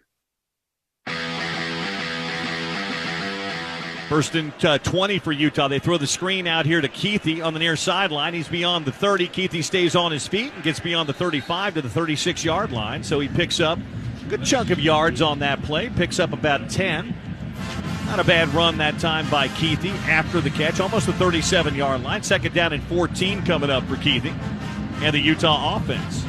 And again, not settling for the run, Scott. Utah spread it out, and you watch this USC defense, and they've got to play it more honest, and guys are open and guys are making plays. 2 tight ends, 2 wide receivers. Pledger the back of the backfield with Cam Rising. Here we go. Handoff. TJ play. Oh, fumble. Ball's on the turf. Did Rising fall on it? I think he did. Ruling is a fumble recovered by the offense. Second down. That was a zone read, and Cam got caught in between the run and the handoff, and luckily he was able to fall on the football. They actually fell forward and picked up about a yard and a half, 2 yards. So third down and 12 coming up here for Utah. Yeah, and he really, Cam really should have handed the ball off. Pledger'd still be running. Yeah, he just the end was out, and he just should have handed the ball, and he didn't. And maybe tried to do a little bit too much right there. So third down and 12 here for Utah. They've got to get to right at midfield. Rising, backpedals to pass. 4-man rush here for USC. Cam's going to try and run away from it, and he's going to be sacked. He took off really early there. I think he saw everybody running the other way and thought he could pick it up with his legs. But Tuipulotu grabbed him and sacked him, and that'll bring up fourth down. Sometimes when you're in the pocket, it'll feel like it opens up to the inside, and but you got to let the rush come around you even more. If he's going to do that, he's got to be a little bit more number patient. 19 is now wearing number 96. So Cam Peasley on the punt. Gary Bryant stands at his own 16-yard line, awaits this Peasley punt. Let's see if SC comes after it. They will. Here they come. Kick is nearly blocked. Good spiraling kick away. Bryant will take it at the 19. And he'll be taken down back at the 15-yard line. What a special teams tackle by Zamiah Vaughn. Timeout on the field. That takes us to a timeout with 12:44 to play. All Utah so far. 35-10 Utes. Tonight's University of Utah football broadcast from here in Los Angeles at the Memorial Coliseum. Brought to you by Great Clips, proud sponsors of the Utes. Would like to get you in, out, and back to greatness by downloading the Great Clips app online. Great Clips, it's going to be great. I'm Bill Riley. That's Scott Mitchell next to me. Slides downstairs, and Utah in control here with 12:44 to play. It's Utah 35 and USC 10. Utah has scored 28 unanswered points in this game, Scott. They were down 10-7. And since then, they've scored 4 touchdowns, and SC hasn't sniffed the end zone. And it was all really a play. It was that third down to Theo Howard that Utah took a shot, and it just kind of electrified everything. It opened everything up. It really did. It just opened everything up, and then everyone just seemed to get sparked by it offensively and defensively. I mean, this defense has just played really, really solid this whole game. What little crowd was here today has taken off. Most of the adult fans, the students are still over there having some fun here at the Memorial Coliseum. 85-yard field here for Keaton Slovis and USC. First and 10 from their own 15-yard line. Darwin Barlow, the back of the backfield. 4 wide receivers right here for the USC Trojans. They hand it to Barlow, bouncing off 1 and 2 and 3 tackles. He gets to the outside, then he's cut down. Boy, oh boy. Kamoy Latu, freshman out of Hawaii, getting a start tonight, Scott, making the most of it. Yeah, a lot of these young players have really, really stepped it up. And Zamiah Vaughn, when he made that tackle on the special teams, a lot of it's because he's been playing in the game. Second down and 8 here. Utah bringing pressure off the edge. They'll throw the ball to the outside. It's caught there. Guess who? Drake London now with 14 catches. Out to the Utah 28-yard line. That'll be a first down. But you know what, Scott? You can let them nickel and dime it up the field here for 5, 7, 10 yards at a time because they're down 25 points with inside of 12 minutes to play. You just can't give up the big play. No, you just want to keep everything in front of you. On 1st and 10 for the 28-yard line. You're tuned into the Sean O'Connell Show, brought to you by Les Schwab Tires on Utah's #1 sports talk, ESPN 700 and 92.1 FM. Welcome on back to the program. It is the Sean O'Connell Show. Zachariah filling on in for him as he does his PFL duties in Chocolate City, the nation's capital. Make sure you check out my guy's broadcast. He does an excellent job doing play-by-play for the PFL. I'm not the biggest fight guy in the world. Again, I don't know why every time I say guy, I got to say guy. I can't just say guy. Guy. I'm not a fight guy. Anyways, but I'm like sure it's like it's a question. Amazing. I do the same thing when it's something I'm not into, but I know lots of other people are into it. Like, I'm not really into that. Yeah, I'm not really a bowling guy.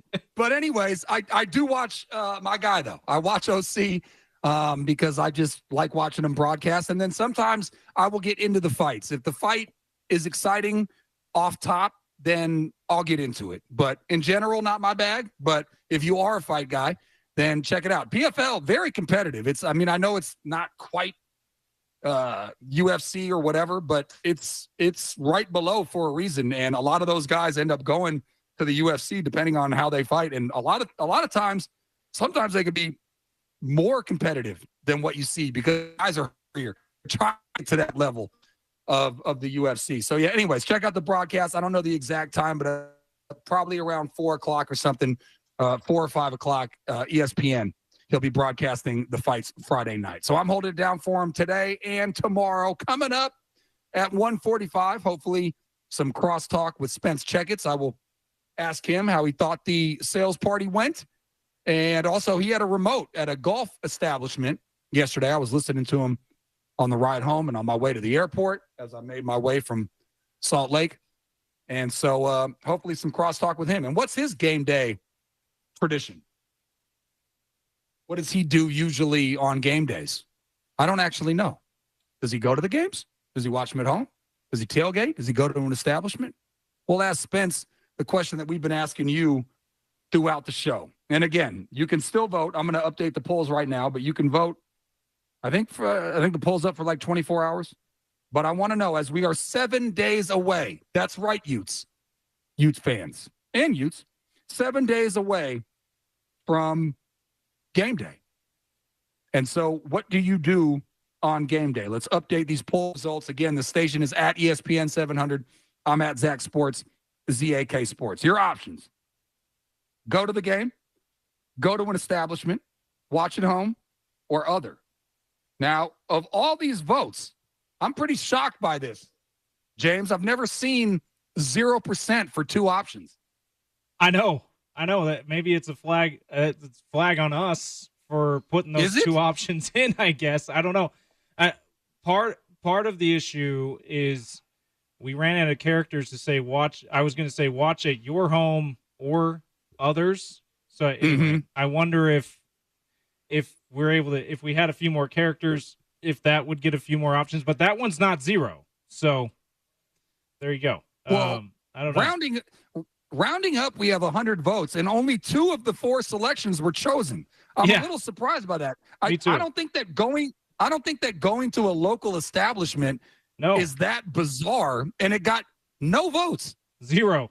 Now, shout out to X96's Gina Barberry from Radio from Hell. She's the one who commented with a picture of her father, Tom Barberry. They've got University of Utah gave him a spot near the tailgate lot that's dedicated to him. He passed a few years ago, and he was a voice on before we were an all we were a 24/7 sports radio station. He was a voice on Call 700 for a long time, okay. Tom Barberry. So anyway, great picture of her and her dad, and she's obviously one of the three-headed monsters that is Radio from Hell every morning on X96, part of the Broadway Media Group. So pretty cool that Gina posted that in a response to our poll there. She didn't choose other, but she commented that that's where she goes to the games. She watches it with her dad, so to speak, there. Nice. As somebody that tragically lost their father about 14 years ago, I sympathize, and that's awesome. That's a nice way to honor his memory. I'm still shocked, though, James. 70% go to the game, 30% watch at home. No votes for a local establishment, and no votes for other. I've never seen a poll have zero. And matter of fact, oh, okay, never mind. I thought I was reading a repost of the same tweet, but I thought our other one got the same one. So, anyways, most people go to the game. Some people watch at home or another person's house, and apparently nobody goes to a local establishment. That sounds like a sales opportunity to me, James. Yeah. We'll give you a reason to go. A local establishment. Exactly. I'll watch it with you at a local establishment. No love for the local restaurants? I'm shocked by that. I know. We have plenty of great sports bars here in the Salt Lake City and beyond that should definitely be given a little bit more love. Yeah. On game days. Yeah. It's on Twitter. I think they do in reality. Maybe the people who go, just maybe not that many of them are on Twitter. Maybe that's the deal. I don't know. I'm floored by that. But any local establishments, call up ESPN 700. You can sponsor my Zachariah Hour every Wednesday, and I will go. I will go out there and I will be there, and then we can get more people voting on that. But it's not like it was 1 or 2 votes. No, James, there was a lot of votes, and the fact that triple digits. The fact that 0 go to local establishments is pretty crazy. Again, at ESPN 700 is the station. I'm at Zach Sports. ZAK Sports. The second poll question. Yeah, we got a close race in this one with between 2 of our 3 choices anyway, and then others getting a lot. Yeah, go ahead and update it. The question was: the NFL is officially 2 weeks away. Who is your favorite team? From what I hear, it's Niners, Raiders, Broncos out there, and then other. Go ahead and update the poll, James. Yeah, so Niners is leading by a percentage and a half, 21.5% over the 19% who voted for the Broncos, and then just over 9% for the Raiders. And that's, I'll be honest with you, I'm not surprised the Raiders are that much of a distant third. I think eventually they're going to catch up to Niners and Broncos, and it's going to be a lot more close. It's going to be a lot closer as far as NFL fandom, but there wasn't a lot of Utah players, wasn't a lot of Utes, wasn't a lot of Cougars that played for the Raiders over the years, and they just, until like 5 years ago, they weren't close enough to really get a lot of people on the bandwagon in this part of the country anyway. But a bit of a surprise, there's more people have voted other than have voted for one of those 3 too, just by about under 1%, but still just over 50% have voted other.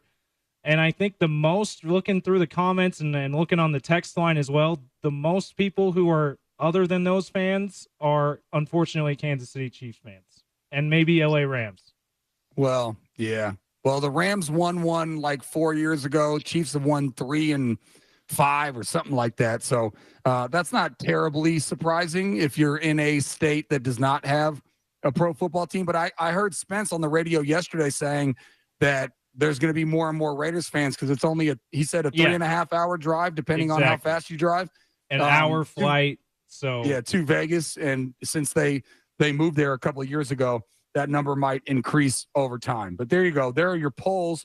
And yeah, I'm excited, man. I'm excited for college football. I'd say up until about 10 years ago, if it wasn't Cal Bear related, I wasn't the biggest college football fan. Now, and this is much to the chagrin of any of my past or current or future significant others, much to their chagrin. But basically, Saturday and Sunday, you can just forget about my time. You know what I mean? Like, I'll see you when I see you. It's only a few months. The other months, you can have both days because I'm 40 now. Everybody's married with kids. I'm not, but they are. I'm a man. I'm 40. Exactly. Thank you, Van Gundy. Those weekends, you can have all of them. But football season, I'll see you Friday night, Saturday morning, Arriva Dirce. I already know you're not gonna appreciate this reference, but it's very Fever Pitch-ish. What's that? The baseball movie, Jimmy Fallon baseball movie. Oh God, Drew Barrymore, wasn't that horrible? I never saw it. See, I liked it, but you and OC said that everyone hated it. So maybe I'm by myself on it. But it's also a Red Sox movie, and I'm a Red Sox. Just for the record, I understand that. If it was a A's flick, I get it. Even if it was awful, you might have loved it. Yeah. Yeah, just for the record, I've never seen it. I just the reputation that it has is that it's one of the worst movies in the history of movies. But the premise of that movie is he's such a big Red Sox fan that baseball season rolls around and all of his girlfriends break up with him because he doesn't have any time for anything but the Red Sox. So it reminded me, hey, I don't have any time for that except for football when the fall rolls around. I like it. All right. Well, there are your polls. I will update them again tomorrow. Maybe the tide will turn because, again, we just put them out. And they last for about 24 hours. So we'll revisit them tomorrow as I'm filling in for OC again from 11 to 2. We want to remind you that Jason Aldean is coming to Utah First Credit Union Amphitheater on September 7th. Listen. You got to listen. I mean, we know that you're locked in from the time that you wake up to the time that you go to sleep. But make sure that you listen for your chance to win tickets during Topical Trivia. And also, we would like to let you know. Where's my other read? I lost it, James. Out of the Darkness Walk. Yeah, let me pull it up for you. I'll save you here. Don't worry. All right. Out of the Darkness Walk. Scrolling. Here we go. The AFSP Out of Darkness Walk. ESPN 792.1 FM is happy to support the American Foundation for Suicide Prevention Out of the Darkness Walk, happening on September 7th at the Veterans Memorial Park in West Jordan at 10 a.m. sharp. For more event details, visit ESPN700sports.com. That is also where you can find our YouTube channel, as this is our second day. We made it through. We're almost there. All we got is crosstalk, James. We're doing the Dan Patrick, clapping for the Dan Ants. Let's go. Come on, get it together. Let's go. We had to do that a few times, right? I had microphone issues over here. I'm starting to get familiar with the Roadcaster. We got YouTube Live over there. You're potting up stuff. You're potting down stuff. You're putting things in the queue. James, I know you were just as frustrated as me, pal. But we made it, and hopefully we didn't stumble to the finish line. Yeah, and apologies to our listeners and now viewers who were kind of struggling through it with us here. We're day 2 on the stream, and the first time doing it with a host who's not even in the same city. So anyway, we'll get it going. It's a work in progress, right? You know what, James? And this is just a sign that I have the worst friends in the world. There's no mercy. There's no forgiveness. Not. There's no wiggle room. They don't care they don't want to hear excuses. My buddy goes, tried to listen to you, couldn't get it. Bye. It's like, okay. And then I sent him the right link, and he's like, too late. And I'm just, busy now. They're not forgiving at all. They don't understand the things that you got to plug in and unplug and plug up and put the levels up and turn this on, put this microphone there. I mean, that if all that works out well, internet can be spotty and cause problems there too. So anyway, exactly. It can all be very chaotic, but I think the last half of the show, man, we found our stride in all the ways, and at least half a show has been just as good as any other show that we do. And we're going to make it a full show tomorrow. How about that? Yeah, absolutely. We're working the kinks out. If you learned anything from this show, James, as we try to teach the listeners out there, the lesson that you should take from this show is be kind, be forgiving, be understanding of other people's plights. All right? We had to spin some plates. We had to do our thing. And Eric Weddle, telling you, buddy, not off to a good start. We love you here at ESPN 700. I've never met you, never interviewed you, but you stood me up today. And now I'm like that. And hey, like that poor kid. We've got some forgiveness in our heart for E-Dub. Yeah, that's true. So if your friends and my friends who aren't patient with us with some issues, then we'll apply it to E-Dub. We'll get him next week. How about that? But OC will be on next Thursday. But there'll be a few chances for you in September. Okay. All right. Sounds to interview E-Dub, the legend. Yeah, absolutely. All right. Coming up next, little crosstalk with Spence Checketts. What is his game day ritual? What does he do? Also, who's his NFL squad? Will he reveal it? I feel like you're not supposed to say who your favorite teams are because it isolates some people, but you can tell from my background who I like, so I'm already outed. You know what I mean? It's my background. I did my best. I'm sitting on pillows so I could be a little higher. You know what I mean? I got my laptop right now, right here, this laptop right here, high. It's on two speakers that are like, it's like the Eiffel Tower, or not the Eiffel Tower. What's the Leaning Tower of Pisa? It could fall over at any moment. We're doing our best right here. Sean O'Connell Show. Zachariah filling in, ESPN 700.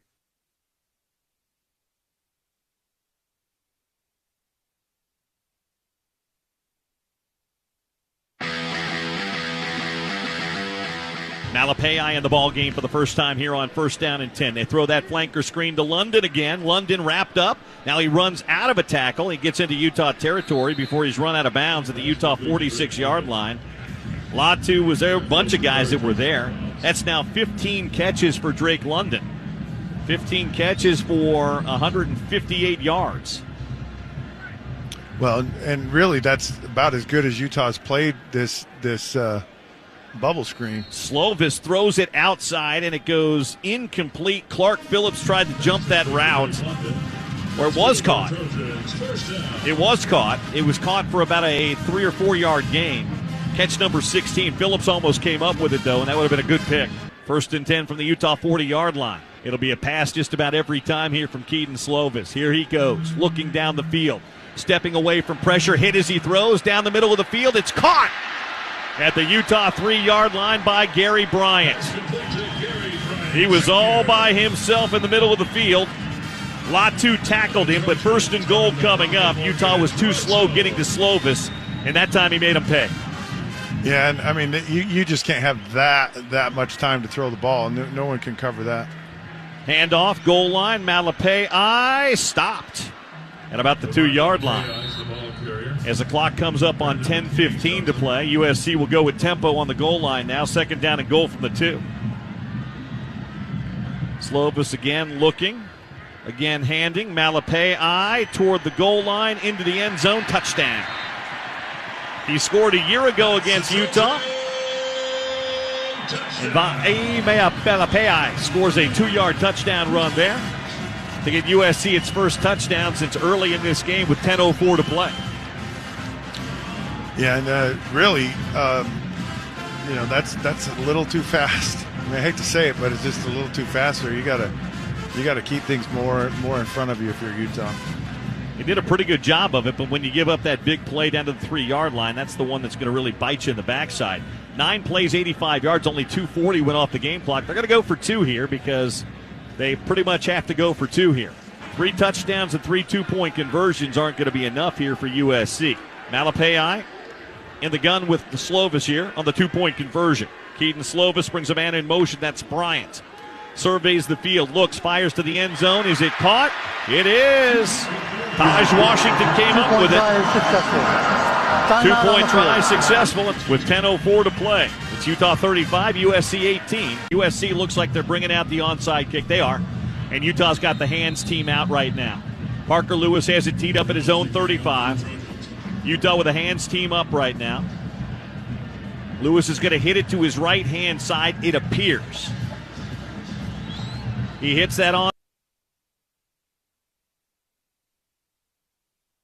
You're tuned into the Sean O'Connell Show, brought to you by Les Schwab Tires on Utah's #1 sports talk, ESPN 700 at 92.1 FM.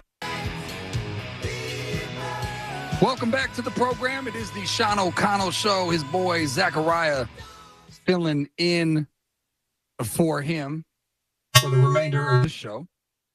5 or so minutes. And then, of course, tomorrow, 11 to 2. Right now, it is time to give away some tickets. I brought it up.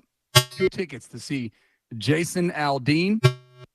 And also, we're giving away 2 passes to FightCon on October 5th at the Mountain America Expo Center.